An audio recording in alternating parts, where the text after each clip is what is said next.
இன்றைய வசனங்கள். கர்த்தாவே, என் வார்த்தைகளுக்கு செவிகொடும், என் தியானத்தை கவனியும். சங்கீதம் 5:1. நான் உம்மிடத்தில் விண்ணப்பம் பண்ணுவேன்.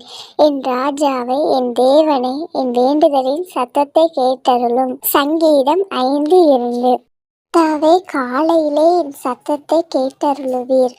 காலையிலே உமக்கு நேரே வந்து ஆயத்தமாகி காத்திருப்பேன். சங்கீதம் 5:3.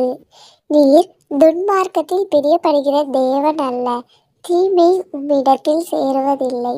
சங்கீதம் 5:4. வீம்புக்காரர் உம்முடைய கண்களுக்கு முன்பாக நிலை நிற்க மாட்டார்கள். அக்கிரமக்காரர் யாவரையும் வெறுக்கிறீர். சங்கீதம் 5:5. பொய் பேசுகிறவர்களை அழிப்பீர். இரத்த பிரியனையும் சூதல்ல மனுஷனையும் கர்த்தர் அருவருக்கிறார். சங்கீதம் 5:6. நானோ உமது மிகுந்த கிருபையினாலே உமது ஆலயத்துக்குள் பிரவேசித்து உமது பரிசுத்த சந்நிதிக்கு நேரே பயபக்தியுடன் பணிந்து கொள்வேன். சங்கீதம் 5:7. கர்த்தாவே, என் சத்துருக்களின் நிமித்தம் என்னை உம்முடைய நீதியிலே நடத்தி எனக்கு முன்பாக உம்முடைய வழியை செவ்வைப்படுத்தும். சங்கீதம் 5:8. அவர்கள் வாயில் உண்மை இல்லை, அவர்கள் உள்ளம் கேடுபாடுள்ளது.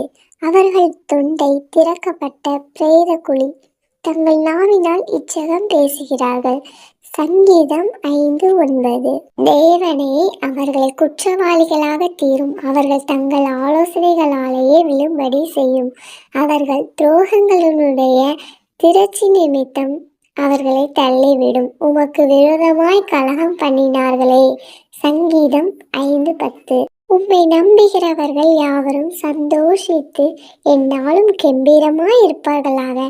நீர் அவர்களை காப்பாற்றுவீர். உம்முடைய நாமத்தை நேசிக்கிறவர்கள் உம்மில் களி கூறுவார்களாக. சங்கீதம் 5:11.